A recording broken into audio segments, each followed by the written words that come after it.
Oh, okay. Mm-hmm. Yeah, I haven't seen it, so I'll be excited to see that.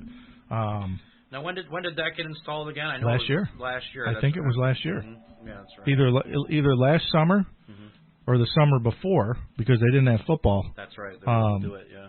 But we'll have to ask Coach DerCola. I think they're scrimmaging today too. We'll have to see who they're scrimmaging. Usually they scrimmage CNS or Liverpool, but we'll see who Coach has today. Is that Coach? Yeah, Coach DerCola. All righty. Hey, Coach, what's going on this morning? How's it going? Just getting ready to head over to New Hartford for a scrimmage/joint practice. I was just going to say, is that where you guys are going this year? Yep. So I had I had Coach Briggs on here this morning, Coach, and I got to admit, I said to him, they got to be loaded if they're going to schedule you guys. Well, I'm not sure how it worked out, but, I give Colin Patton and Coach Briggs a lot of credit because there's a lot of schools around us that, I hate to say, refuse to play us.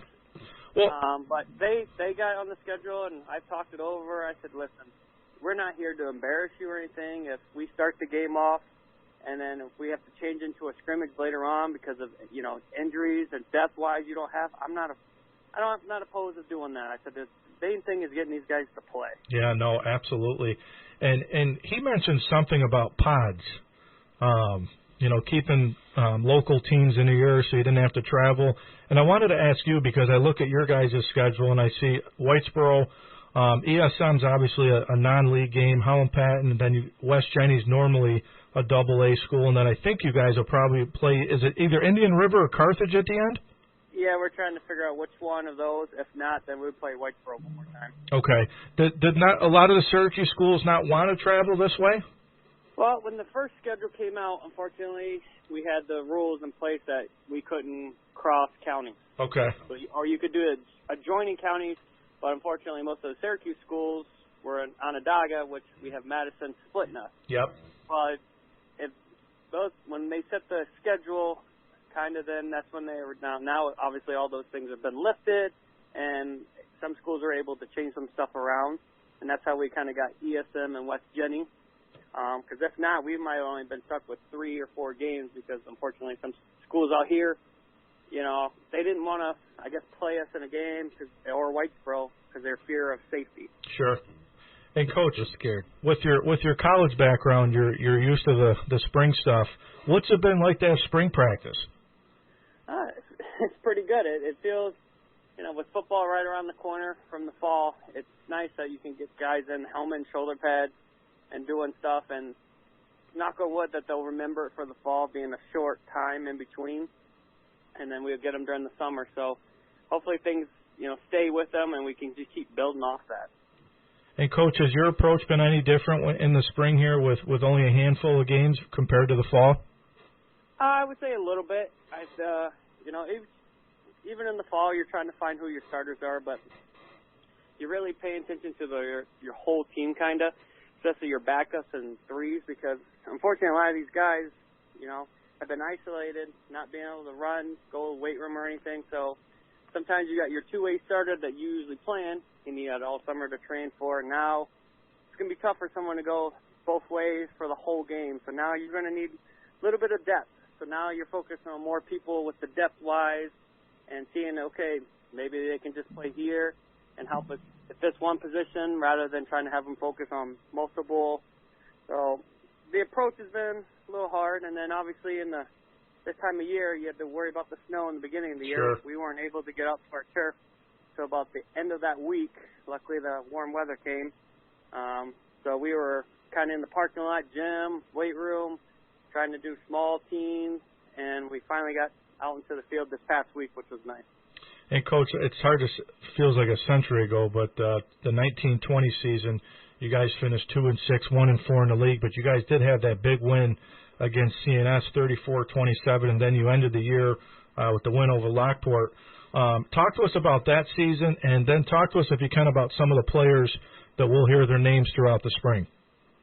Yeah, last year, I think we kind of shot ourselves more in the foot last year than anything.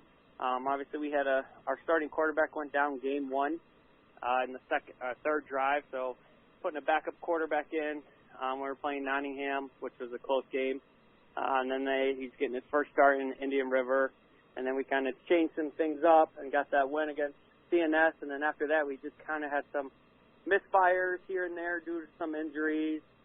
We won, I think, Baldwinsville. We lost 3 linemen to a hand-foot-mouth disease, which is like we found out Friday morning. So it's like, okay, how do we go about it? And it was just kind of a roller coaster because I think a lot of our guys go off motion. And so coming off that big win, and then you kind of get hit in the mouth, we didn't really recover that well. But definitely saw gains from my first year to the second year. You know, we're definitely in more games right there. And we just keep telling the guys, like Coach Bates said, football is a game that it's just inches and seconds. It can mean a whole different thing. And so we're building off that. We have a lot of 15 seniors from that squad coming back. A lot of them have some playing experience, especially with Billy Mays is be his third year. DeLutis, which is quarterback, which he finished out the year and was on that.